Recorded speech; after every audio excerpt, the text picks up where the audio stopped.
Agora eu quero que você pegue a palavra de Deus. Toda a igreja se coloque de pé, por favor. Quero que você abra no segundo livro de Reis, capítulo 4, versículo 2. Segundo livro de Reis, capítulo 4, versículo 2. Veja se tem alguém ao teu lado sem a palavra de Deus e mostre onde nós vamos ler. Acharam? Acharam? Segundo livro de Reis, capítulo 4, versículo 2. E Eliseu lhe disse: que te hei de eu fazer? Que te hei de eu fazer? Declara-me, que é o que tens em casa? E ela disse: tua serva não tem nada em casa, senão uma botija de azeite. Forte, não? Eu vou repetir só a resposta dela. A parte final do versículo. E ela disse: tua serva não tem nada em casa, senão uma botija de azeite. O que é que ela tinha? Só uma botija de azeite. Eu imagino uma botija que dê para você segurar com a mão, não é? Não é grande. Só uma botija de azeite. Agora eu falo mais uma vez o que é que ela tinha em casa e você repete em seguida. Vamos lá. Tua serva não tem nada em casa, senão uma botija de azeite. Amém? Essa mulher que só tem uma botija de azeite, preste atenção. Sem experiência no ramo, ela vai se tornar rapidamente a maior comerciante de azeite da cidade. Escutou o que eu falei? O que ela tem? Não, uma botija de azeite não. Ela diz claro, só uma botija de azeite.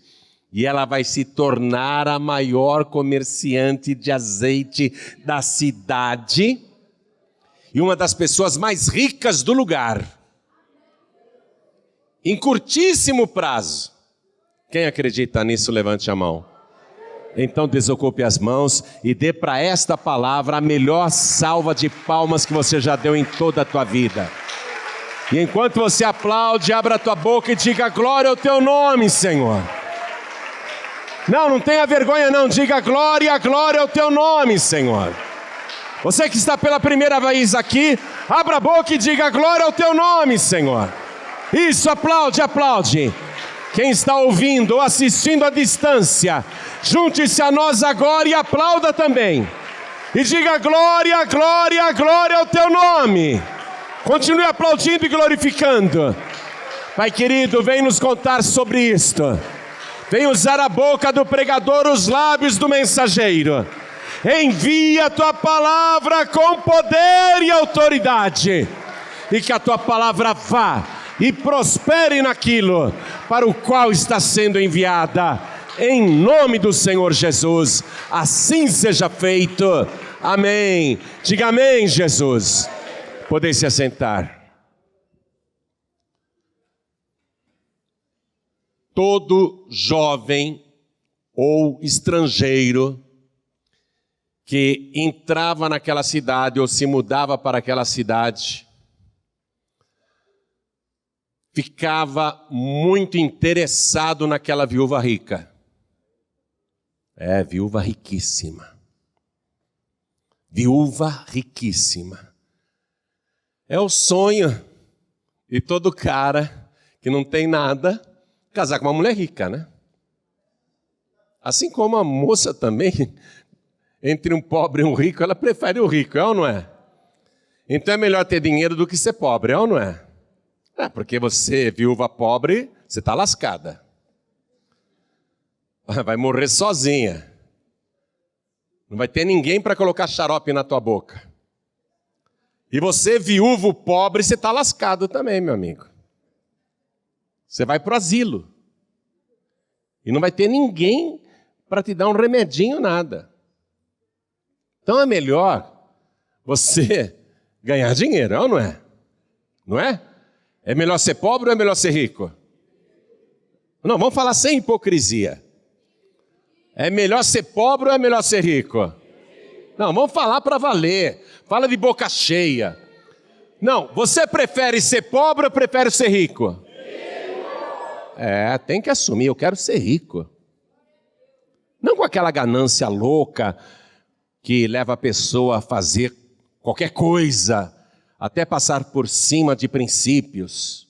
Não, ficar rico, rica, honestamente, com a bênção de Deus. Prosperar dignamente. É ou não é? Quem quer isso, levante a mão. Todo mundo é digno, isso é digno.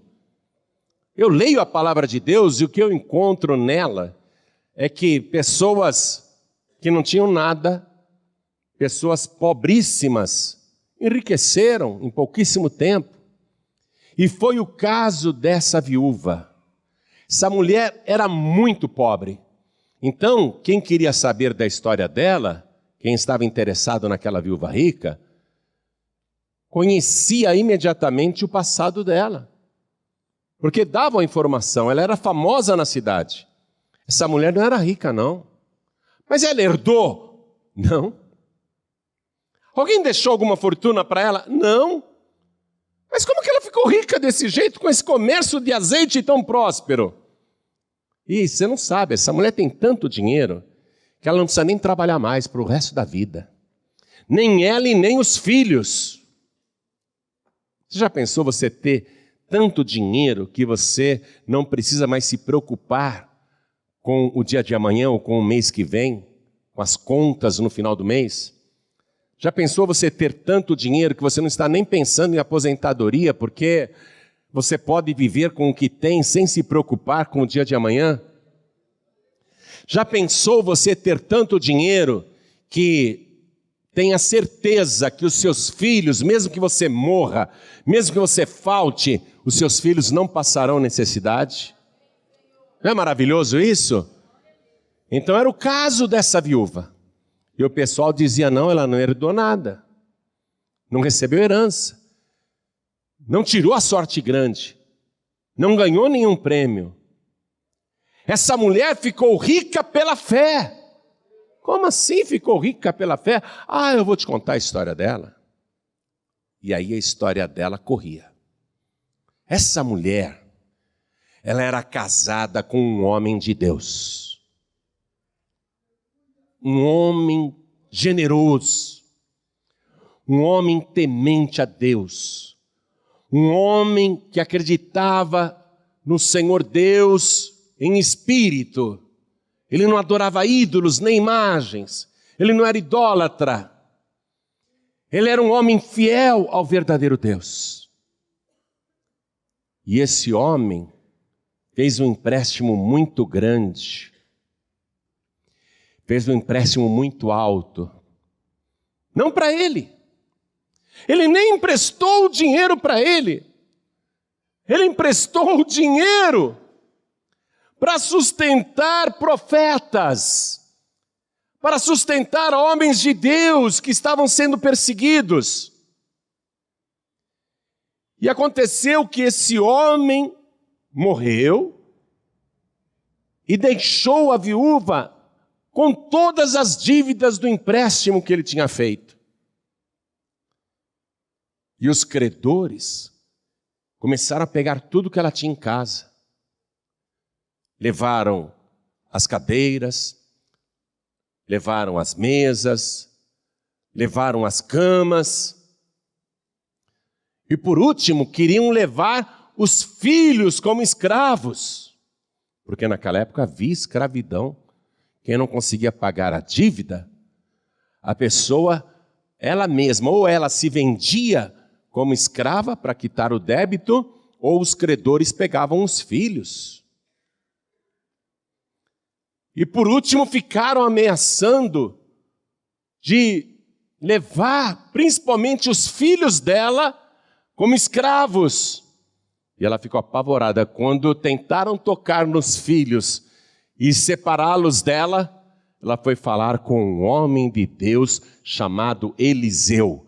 E como você não entende hebraico, eu vou te falar, Eliseu significa Deus é a minha salvação. Você vê, ela está numa situação periclitante mesmo, de desespero, e ela compreende que só existe uma saída: Deus é a minha salvação. Está começando a pegar aí? Hã? Quem aqui está endividado, levante a mão. Está devendo? Hã? Então fala, Deus é a minha salvação. É por isso que você está aqui hoje. Todos que estão aqui têm essa mesma fé. Nós podemos estar com problemas, podemos estar em dificuldades, podemos estar sendo perseguidos, estamos na iminência de perder as coisas, mas cada um de nós aqui diz, Deus é a minha salvação. E ela foi procurar o profeta, cujo nome significa Deus é a minha salvação. E o profeta perguntou para ela, o que é que você tem na sua casa? O que é que eu vou fazer por você? Me diga, o que é que você tem na sua casa?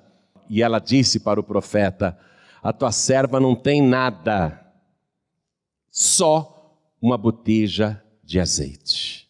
Era tudo que ela tinha, porque as coisas de casa já tinham sido levadas pelos credores. Ela estava na última mesmo. O próximo passo dos credores era levar os filhos para a escravidão. Pastor João Ribe, mas isso era permitido? Era possível fazer isso mesmo? Levar pessoas como escravas por causa de dívida? Naquele tempo era, na época de Eliseu. Vá comigo só para a gente aprender melhor a palavra, no livro de Êxodo, capítulo 21. Livro de Êxodo, capítulo 21. É tão bom a gente aprender. Versículo 2. Se comprares um servo hebreu, 6 anos servirá, mas ao 7º ano sairá forro, de graça. Judeus podiam comprar judeus como escravos. E seja qual fosse a dívida, a pessoa teria que trabalhar 6 anos em regime de escravidão, para pagar a dívida. No 7º ano, o credor era obrigado, se ele era hebreu e obedecia a palavra de Deus, e se o escravo que ele tinha comprado por causa de dívida também era hebreu, o credor era obrigado a liberar o escravo 6 anos depois. Ele saía forro, de graça. Isso no tempo de Eliseu. Mas na época de Cristo, e podemos contar aí, entre Eliseu e Cristo, nós podemos contar uns 850, 880 anos depois, você vê, tantos séculos depois, a escravidão, por causa de dívida, continuava. Vá comigo aqui no Evangelho de Mateus, capítulo 18. Evangelho de Mateus, capítulo 18, versículo 23. Você vê? Era comum.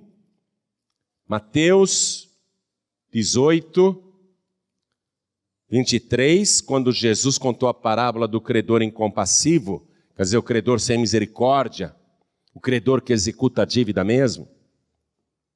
Jesus contou, por isso o reino dos céus pode comparar-se a um certo rei que quis fazer contas com seus servos.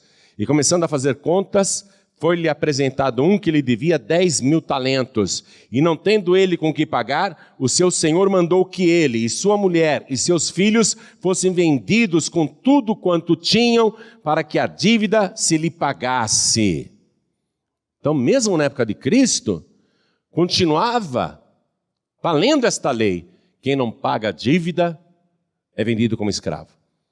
E hoje em dia, quem tem dívida está escravizado também. Está escravizado no quê? Nos juros altíssimos, nos empréstimos bancários, está escravizado, escravizada pelos agiotas, não é? Hoje a pessoa que tem dívidas está escravizada porque ela tem um nome sujo, não consegue comprar nem vender nada, concorda comigo? A pessoa que está com o nome sujo vai alugar uma casa, não consegue, vai alugar um apartamento, não consegue, vai alugar uma loja, um salão, não consegue, vai comprar um carro, não consegue, vai comprar uma moto, não consegue, vai pedir um empréstimo, não consegue, porque está escravizada na dívida. A pessoa está presa, amém?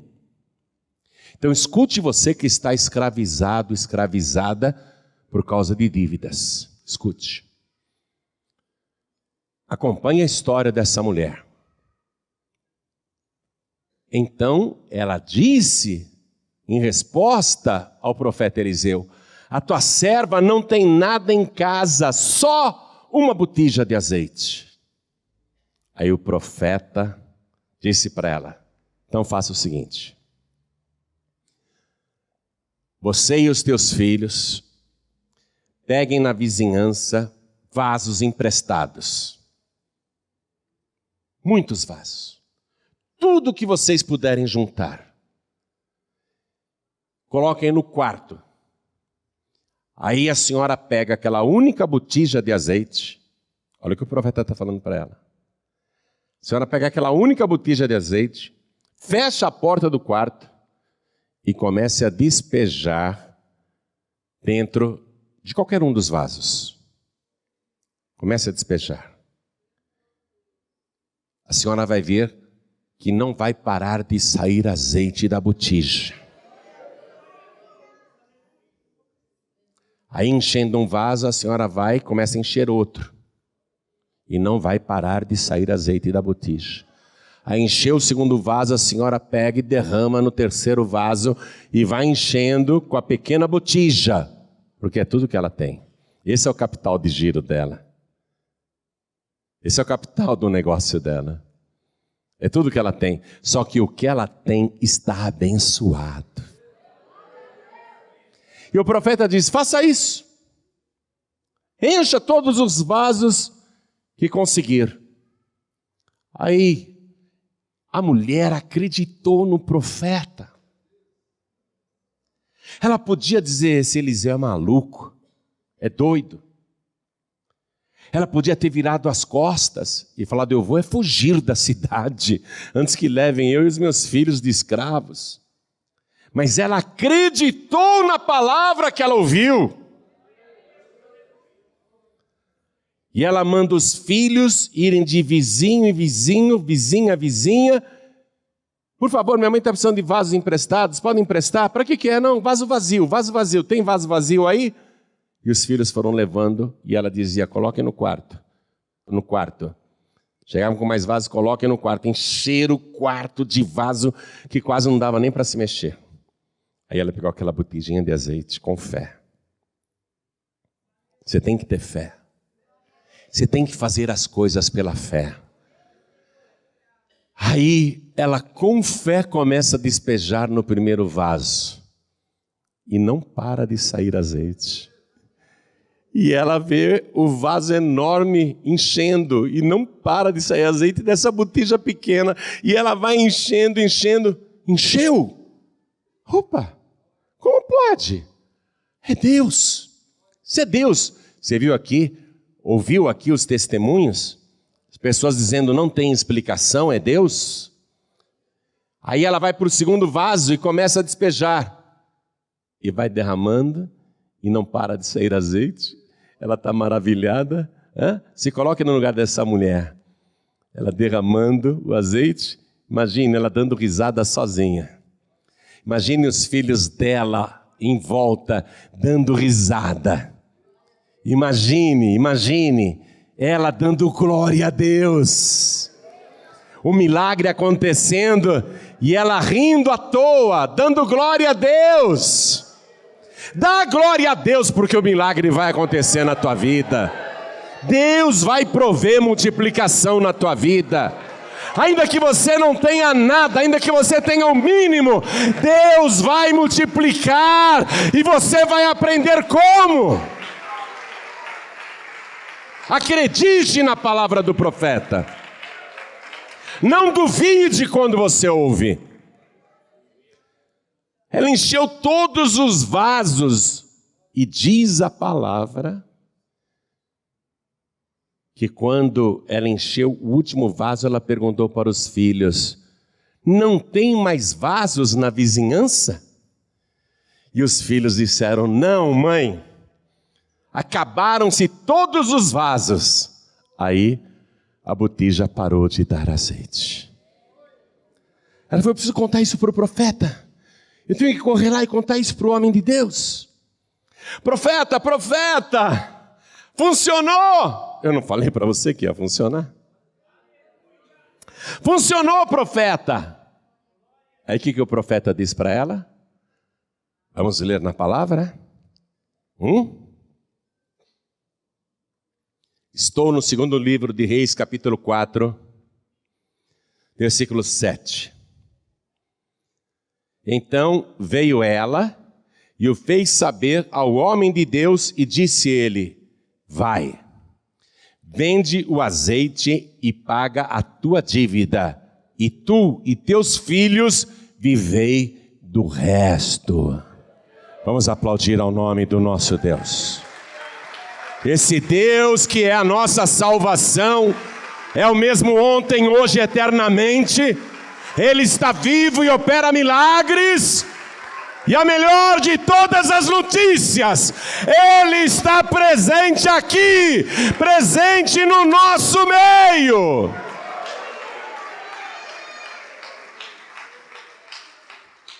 Ela pagou todas as dívidas. E o resto, não era um restinho não, era um restão. Muito mais do que aquilo que ela devia. Ela e os filhos puderam viver do resto. Agora, vem cá, além da fé dessa mulher e da fé do homem de Deus, eu quero saber, por que foi que Deus entrou no quarto daquela mulher e fez aquela pequena botija despejar azeite sem parar, e só parou de multiplicar quando não tinha mais recipiente para encher. Por que Deus fez isso por ela? Apesar da fé, apesar da ordem do homem de Deus, Deus podia falar: eu não tenho nada com isso. Deus podia falar: ela que se vire. Por que Deus se envolveu naquele problema a ponto de dar uma solução totalmente sobrenatural e inacreditável, que só dá para acreditar porque ela se tornou a maior comerciante de azeite da cidade, vendeu todo o azeite e pagou as dívidas, se livrou dos problemas. E os seus filhos não foram vendidos como escravos e ainda viveram do resto. Por que Deus fez aquilo? Eu tenho aqui na minha mão um livro muito famoso. Esse livro chama-se A História dos Hebreus. Alguém aqui deve ter esse livro em casa. Quem tem esse livro, A História dos Hebreus? Alguém tem? Só um? Dois? Gente, vocês estão perdendo muita coisa por não conhecer a palavra de Deus. Flávio Josefo, na verdade, ele era judeu e ele se torna cidadão romano e escreve a história dos hebreus. É um historiador referência. Isso, naquela época da revolta de Jerusalém, no ano 70 da era cristã, no primeiro século, ele escreve tudo, sobre tudo. E ele conta neste livro esse milagre. E ele nos dá uma informação histórica preciosíssima E não há motivo para duvidar, porque esse documento que nós temos nas mãos, este livro, a História dos Hebreus, ele tem praticamente 2000 anos de idade, é muito antigo. Você pode encontrá-lo nas livrarias. E aqui no capítulo 2 deste livro, no item 378, que Joséfo comenta o segundo livro de Reis, capítulo 4, escute o que ele escreveu. Escute. A viúva de Obadias, mordomo do rei Acabe, veio dizer ao profeta que, não tendo meios de restituir o dinheiro que seu marido havia emprestado para alimentar os 100 profetas que, como Eliseu devia saber, ele salvara da perseguição de Jezabel, os credores queriam tomá-la como escrava e também aos seus filhos. E por causa dessa dificuldade em que se encontrava, recorria a ele para rogar que tivesse piedade dela. Então Flávio Joséfo está dizendo que esta mulher era viúva de Obadias. No livro sagrado que eu acabei de ler para você, a Bíblia, agora estou falando do Antigo Testamento, aqui diz apenas no início do capítulo 4, e uma mulher das mulheres dos filhos dos profetas clamou a Eliseu dizendo, meu marido, teu servo, morreu, e tu sabes que o teu servo temia ao Senhor, e veio o credor a levar-me os meus 2 filhos para serem servos.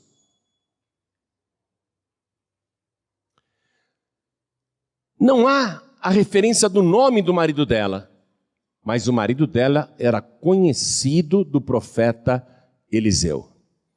Porque ela disse para ele, o meu marido, tu sabes, era temente a Deus. Havia um testemunho do defunto.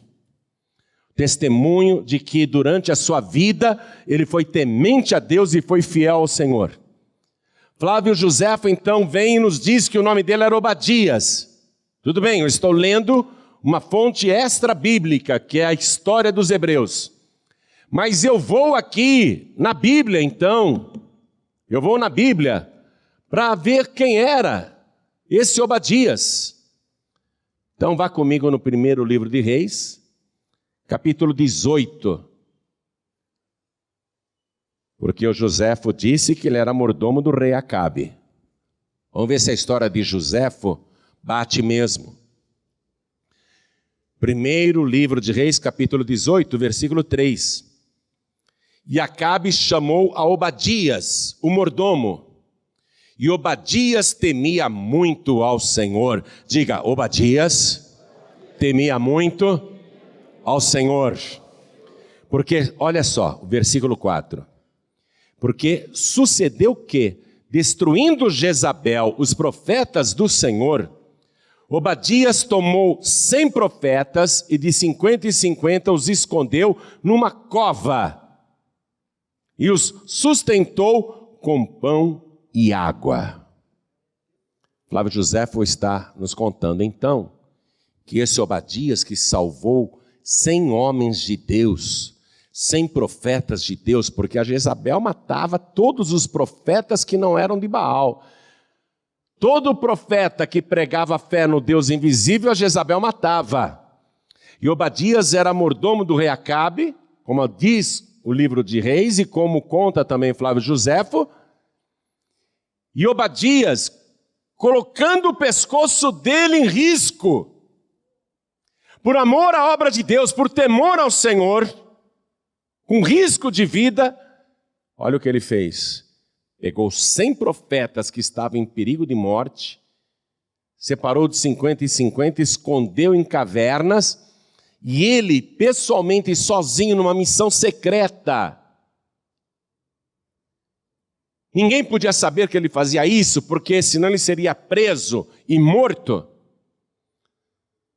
E os profetas que ele estava escondendo e protegendo e alimentando seriam assassinados por Jezabel.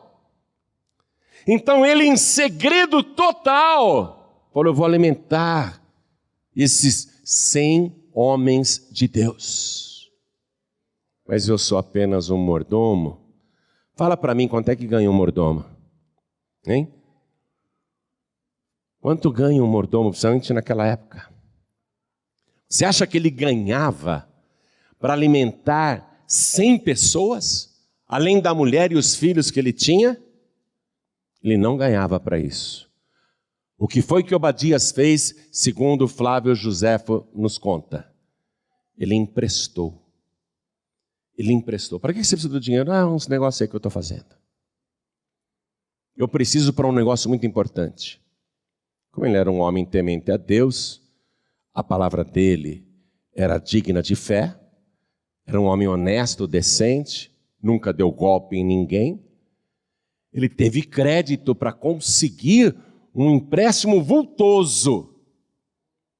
Só que aconteceu este imprevisto. Ele morreu. Amém? Ele morreu. E foi aí que a viúva teve a vida complicada também, porque sobraram as dívidas. E os credores queriam executar a dívida dentro da lei permitida na época, porque a própria Bíblia, a lei de Moisés, a Torá, permitia que dívida não paga fosse saldada com a venda de pessoas da família. Os credores estavam no seu direito. É como você ter um contrato de locação e você não paga o aluguel, o proprietário do imóvel, amparado pela lei do inquilinato e amparado pelo contrato, ele tem o direito de te despejar, te executar e cobrar a dívida. Está dentro da lei. Então, aquela viúva ia ser executada dentro da lei de Moisés. Os filhos seriam vendidos como escravos dentro da lei de Moisés. Veja, a lei vigente naquela época e que prevaleceu até a época de Cristo. E ela chega naquele desespero para o homem de Deus. O que significa, Eliseu? Deus é a minha salvação. E ela faz esse clamor. E é esse o ponto do milagre, meus amados. No que pese a fé da mulher ter ajudado, no que pese a palavra do profeta ter sido enviada, e a palavra nunca volta vazia, a palavra sempre prospera, se a pessoa crer, vai acontecer. No que pese tudo isso, havia da parte de Deus uma dívida espiritual e uma dívida moral com Obadias, que não obstante ter morrido, morreu salvo. Deus tinha um compromisso moral e espiritual com Obadias, que sustentou 100 pregadores, 100 homens de Deus, que arriscou a vida, que colocou a própria família em segundo plano, para proteger aqueles poucos pregadores que ainda não tinham sido assassinados. Deus, com Obadias lá no paraíso, observando a situação da viúva e dos filhos lá na terra, Deus falou: o que Obadias fez pela minha obra, pelos meus servos, pelo meu reino, tem que ter retribuição, e eu vou retribuir. E vou retribuir muito mais do que Obadias fez. Eu vou retribuir muito mais do que o empréstimo que ele fez para sustentar a minha obra. Eu vou fazer com que o dinheiro se multiplique de uma tal maneira que o empréstimo seja liquidado, a dívida paga e mais. Obadias no paraíso pode ficar tranquilo, porque eu vou prover o sustento para a sua viúva e para os seus filhos até o fim de suas vidas. E foi por isso que Deus foi lá e tocou na botija de azeite e aconteceu a multiplicação. O nosso Deus, escute isso, é extremamente agradecido e nunca se esquece daquilo que nós fazemos por Ele, pela sua obra e pelos seus servos. Quando você faz uma oferta para Deus, como eu ouvi testemunhos aqui, eu não podia dar, pastor, eu dei o dinheiro. A minha dívida de 160 mil reais no banco, alguém foi lá e pagou. Não foi isso, Alex? A minha dívida, a dívida da minha mulher, estava lá no banco, quitada. Quitada. O nosso Deus vê todas as coisas em secreto, mas recompensa publicamente, para que o nome dele seja glorificado. Meu amado, minha amada, você está em boas mãos se confiar nesse Deus. Se você proteger a obra desse Deus, se você sustentar a obra desse Deus, você não tenha dúvida nenhuma que Ele vai te retribuir, e a recompensa de Deus será também para os teus descendentes e para a tua família. Deus falou isso para Abraão, quando Abraão fez o maior sacrifício de toda a sua vida, a maior oferta que ele já tinha feito. Deus disse: Abraão, porque me fizeste esta ação, e não me negaste o que você tinha de mais precioso, o seu único filho, eu juro por mim mesmo, que deveras te abençoarei, e grandissimamente multiplicarei a tua descendência, como as estrelas que estão no céu, e como os grãos de areia que estão na praia do mar. E a tua descendência possuirá a porta dos seus inimigos. Você vê? O que Abraão fez abençoou a sua descendência até aos dias de hoje. Quando Jesus contou a parábola do ajuste de contas do rei com os devedores, ele falou: o reino dos céus é assim. É como um rei que chamasse os seus súditos para acertar as contas, e um que lhe devia muitos talentos, não tendo como pagar, o seu senhor mandou que ele e a família fossem vendidos como escravos.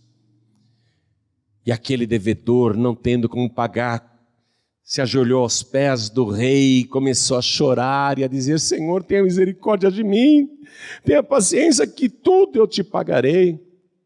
E Jesus contou que o rei, que era misericordioso, compadecido, comovido com o choro daquele devedor, resolveu perdoar a dívida dele, porque ele não tinha como pagar.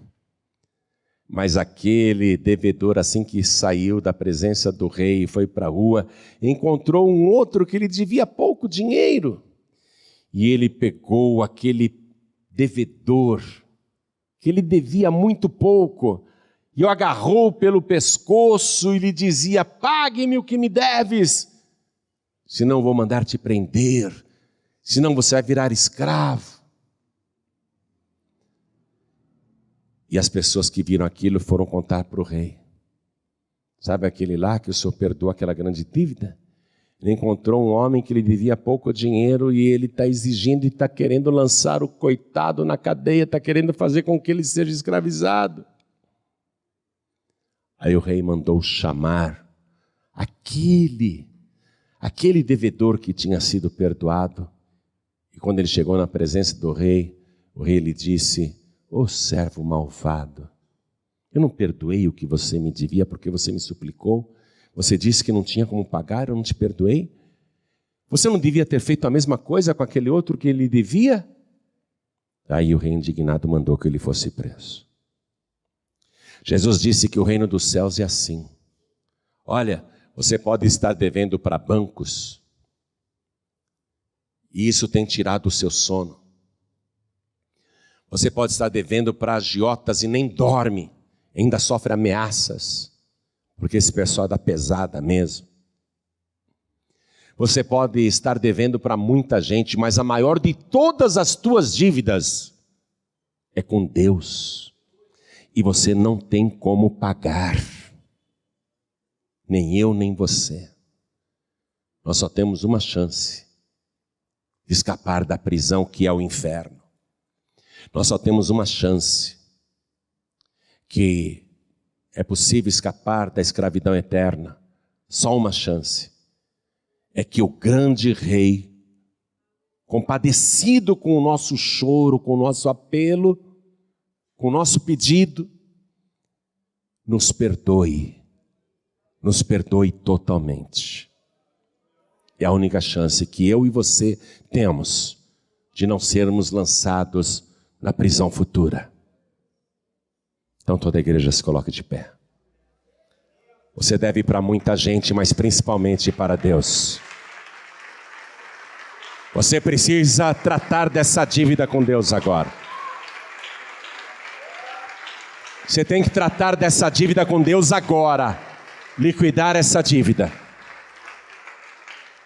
Liquidar essa dívida com Deus. Você não tem como pagar. A palavra de Deus diz que o resgate de uma alma é tão caro, que ainda que o homem devedor tivesse todo o ouro e toda a prata do mundo, ele não conseguiria resgatar a sua própria alma. A nossa dívida é impagável. É impossível você pagar a tua dívida com Deus. Só tem um jeito. Você se colocar de joelhos aos pés dele e dizer: Senhor, tem misericórdia de mim, que eu sou um devedor, eu não tenho como pagar. Me perdoe. Você comover o grande Rei e ele dizer: tudo bem, eu perdoo tua dívida, porque você me suplicou. Amém? Não adianta você querer perdão da dívida bancária, perdão da dívida dos agiotas, perdão da dívida com a parentela, com os amigos que te arrumaram dinheiro. Você tem que conquistar primeiro o perdão da tua dívida com Deus, para que Ele te solte. Amém? Para que você seja livre de verdade. Jesus, Ele veio aqui na terra e nos diz o Evangelho que Ele pagou o preço de redenção por nós. Uma dívida impagável, uma dívida que eu e você não tínhamos como quitar. Está lá escrito na carta de Paulo para Timóteo. Nós não tínhamos como pagar esta dívida. Diz assim a primeira carta de Paulo para Timóteo, capítulo 2, versículo 3. Porque isto é bom e agradável diante de Deus, nosso Salvador, que quer que todos os homens, todas as pessoas se salvem e venham ao conhecimento da verdade. Porque há um só Deus e um só mediador entre Deus e os homens, Jesus Cristo, homem, o qual se deu a si mesmo em preço de redenção por todos. Quer pagar tua dívida com Deus? Só através de Jesus. Quando eu digo para você receber Jesus como único, suficiente, exclusivo, eterno Salvador, eu não estou com retórica nem com papo furado de religião. Eu estou falando de salvação. É o único meio da sua dívida ser quitada, é você crer que Jesus Cristo pagou na cruz do Calvário a sua dívida, que você era o devedor, que você devia morrer por causa dessa dívida, que você devia ir para o inferno por causa dessa dívida, mas Jesus Cristo morreu no teu lugar, pagando a tua dívida, sofreu o castigo, e digo mais, Jesus foi ao inferno no teu lugar.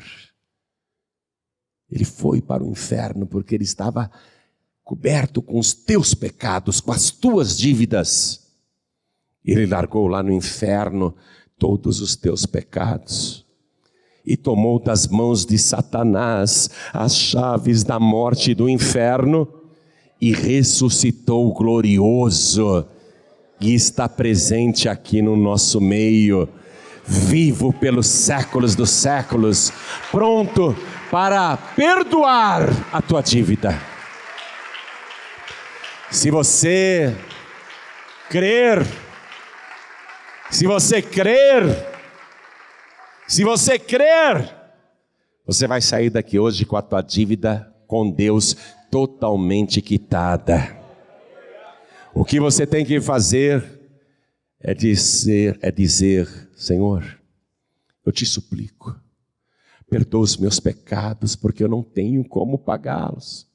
Perdoa as minhas dívidas, porque eu não tenho como quitá-las. Perdoa, Senhor, perdoa, eu te suplico, me perdoa, eu não tenho como te pagar. Se você erguer a tua mão e falar, eu aceito o pagamento que o Senhor Jesus fez por mim na cruz do Calvário, eu aceito, eu recebo Jesus agora como meu único, suficiente, exclusivo e eterno Salvador. Se você fizer isso, o teu nome vai ser escrito no livro da vida do Cordeiro e vai estar ao lado do teu nome, assinado com o sangue de Jesus e com a letra dele, dívida perdoada. Então eu pergunto, quem aqui que deve para Deus? E deixe-me dizer uma coisa, não precisa ser aquele devedor que está atolado até o pescoço, porque um só pecado te torna réu do fogo do inferno. Jesus disse, se alguém se irar contra o seu irmão sem causa, só se irou, não matou ninguém não, só se irou contra seu irmão sem causa, já é réu do fogo do inferno. Olha a dívida. Então não precisa ser um grande devedor. O cara era bandidão. O cara era um drogado. O cara era um grande traficante. O cara era um grande assaltante, um grande criminoso. Não. O pequeno pecador que só se irou contra o seu irmão sem causa, já é réu do fogo do inferno. Então você tem que quitar essa dívida. Você tem que voltar para sua casa hoje, pelo menos com essa dívida com Deus quitada. A dívida do banco, Deus vai dar um jeito. A dívida do agiota, Deus vai dar um jeito. Mas a dívida sua com Ele, só você pode dar um jeito agora. É suplicar, Senhor, me perdoa. Eu quero entregar minha vida para Jesus. Quem quer, ergue a mão direita bem alto. Eu quero suplicar pelo perdão dos meus pecados. Quem quer, ergue a mão direita bem alto. Quem quer receber Jesus como único Salvador, ergue a mão direita assim bem alto. Todos que ergueram as mãos, vem para cá. E vamos aplaudir ao Senhor Jesus por cada um que está chegando, porque a sua dívida com Deus vai ser perdoada, vai ser quitada agora. Vamos aplaudir muito, igreja. Vamos aplaudir muito, igreja. Suplica para Ele. Senhor, eu devo tanto, eu sou tão devedor. Eu sou tão devedor como o pior dos devedores. E Ele vai te perdoar. Vamos aplaudir mais ao nome de Jesus. Está chegando mais devedores. Oh glória, vamos aplaudir. Está chegando mais devedores que vão quitar a dívida hoje. Hoje não, agora. Eu quero chamar você que está agora recebendo do Senhor uma reprimenda, porque Ele te perdoou, porque você não podia pagar a dívida. Só que você encontrou lá fora pessoas que te devem. Eu não estou falando de dinheiro. Você encontrou lá fora pessoas que te devem porque pecaram contra você. E você pegou ódio, raiva. E você não quer perdoar aqueles teus devedores. É com você agora. Você vai ter que perdoar, porque senão você volta para a prisão. Senão o grande rei anula o teu perdão. Você tem que vir aqui na frente, se ajoelhar como eu estou ajoelhado. E eu sei que é difícil perdoar pessoas que mentem a teu respeito. É difícil perdoar pessoas que te caluniam, que te difamam. Eu sei que é difícil perdoar, eu sei o quanto é difícil perdoar. Mas nós vamos fazer um esforço. Porque se a gente não perdoar os nossos devedores, o nosso Pai que está no céu não perdoa as nossas dívidas. Nós vamos ter que perdoar os miseráveis que nos devem. Porque são isso mesmo, miseráveis. Você vai vir para frente para perdoá-los. Vamos aplaudir mais ao nome de Jesus. Se você tem, escute, você que está aí no auditório ainda.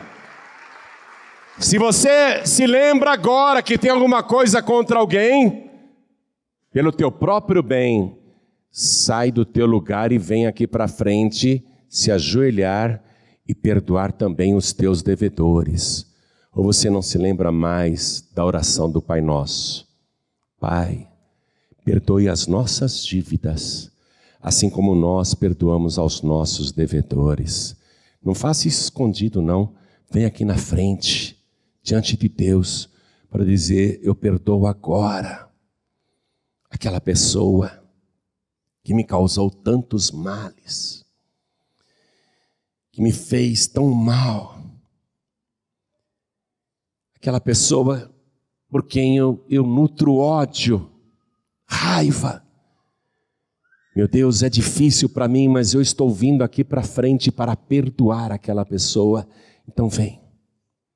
É difícil para mim também. Nem eu nem você somos Jesus Cristo. Mas se a gente é cristão, a gente tem que ficar parecido com Cristo, concorda comigo? É difícil para a gente perdoar pessoas que nos fizeram tanto mal, mas porque o Senhor exige que a gente perdoe, vamos perdoar, porque assim também seremos perdoados.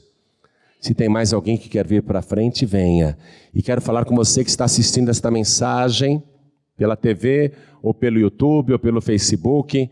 Você que está ouvindo esta mensagem pelo rádio, está tudo claro agora, não está? Vamos quitar a dívida com Deus. E vamos perdoar os nossos devedores. Se ajoelhe ao lado do teu televisor, se ajoelhe ao lado do teu rádio, se ajoelhe ao lado do teu computador. E você que está em trânsito, ou está num lugar que não tem como se ajoelhar, mas quer entregar a vida para Jesus, quer pedir perdão dos seus pecados e quer perdoar os seus devedores, então faça um sinal para Deus e coloque a mão direita sobre o teu coração. Você que está em trânsito, dirigindo, ou que está aí dentro de um veículo público, um ônibus, um trem, um comboio, um metrô, uma lotação, uma van, quer receber Jesus? Quer pedir o perdão? Quer também perdoar? Coloque a mão direita sobre o teu coração. E todos que vieram aqui para frente, coloquem a mão direita sobre o coração. A igreja continue de pé. E você que está de joelhos aqui comigo, ore assim comigo: meu Deus e meu Pai. E quem está à distância, ore também: meu Deus e meu Pai. Eu ouvi a tua palavra. O Senhor é o Deus generoso, que sempre retribui, que nunca se esquece daquilo que fazemos pela tua obra. O Senhor sempre recompensa. E o Senhor é o Deus que também não esquece quando a gente erra, a menos que a gente peça perdão. Aí o Senhor esquece os nossos pecados.